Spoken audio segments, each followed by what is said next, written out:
इस लेक्चर में हम प्लेज की बात करेंगे। प्लेज क्या चीज़ है in banking terms. As per Indian contracts act 1872, उसका जो सेक्शन 172 है वो डिफाइन करता है प्लेज को। Pledge has been defined as a pledge is the delivery of goods as security by borrower to creditor for payment of a loan.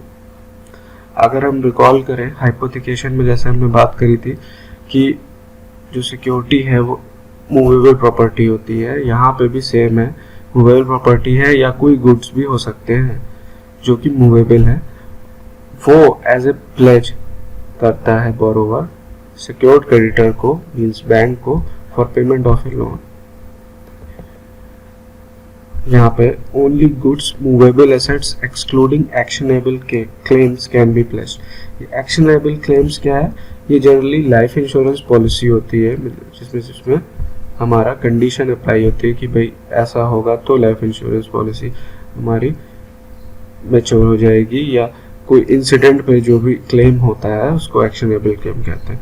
तो वो movable asset में यहाँ पे इंक्लूड नहीं होगा, मतलब वो उसको प्लेज नहीं कर सकता है। ठीक है, तो अब यहाँ पे हम एक एग्जाम्पल देखते हैं। बैंक ने लोन दिया है, ठीक है, एक महिला को जो कि बोरोवर है, और उसने क्या करा, उसके पास सिक्योरिटी नहीं थी तो उसने अपनी ज्वेलरी को एज ए प्लेज बैंक को दे दिया। ठीक, ये this is the whole scenario कि बैंक ने लोन दिया बोरोवर को, बोरोवर ने इन फॉर्म ऑफ सिक्योरिटी अपनी ज्वेलरी बैंक को दे दी एज ए प्लेज। अब यहाँ पे बात करते हैं बैंक, जो कि जिसको हम प्लेज ही बोलते हैं। प्लेजर होता है जो कि बोरोवर है, जो कि प्लेज दे रहा है, और प्लेजी जो कि ले रहा है। ठीक है, बैंक में retain the goods until the payment of the loan. Bank उन गुड्स को रख सकता है जब तक वो पूरा पेमेंट लोन का ना कर दे। ठीक है, as a security. Bank has the full right to sell the goods by giving due notice to the borrower. ये सेम केस है अगर हम रिकॉल करें हाइपोथिकेशन का। हाइपोथिकेशन में भी बैंक को पूरा राइट होता है गुड्स मूवेबल प्रॉपर्टी को सेल करने का by giving due notice to the borrower. ठीक है, यहाँ पे भी सेम है। Bank pledgee has also the full right to recover the charges incurred for preservation of goods pledged. For example, अगर उसने ऐसा कोई गुड्स रखा है जिसका मेंटेनेंस इन्वॉल्व है, प्रिजर्वेशन जरूरी है, तो बैंक बाद में उससे वो रिकवर कर सकता है। जब वो रिपेमेंट कर देगा लोन का, तो प्लेज को वापस करते टाइम बैंक उन चार्जेस को आपसे ले सकता है, चार्ज कर सकता है, क्योंकि उसको इतने दिन प्रिजर्व करके रखना पड़ा अगर ऐसा कोई गुड्स है तो। ठीक है, तो जो बेसिक डिफरेंस है हाइपोथिकेशन और प्लेज में क्या है?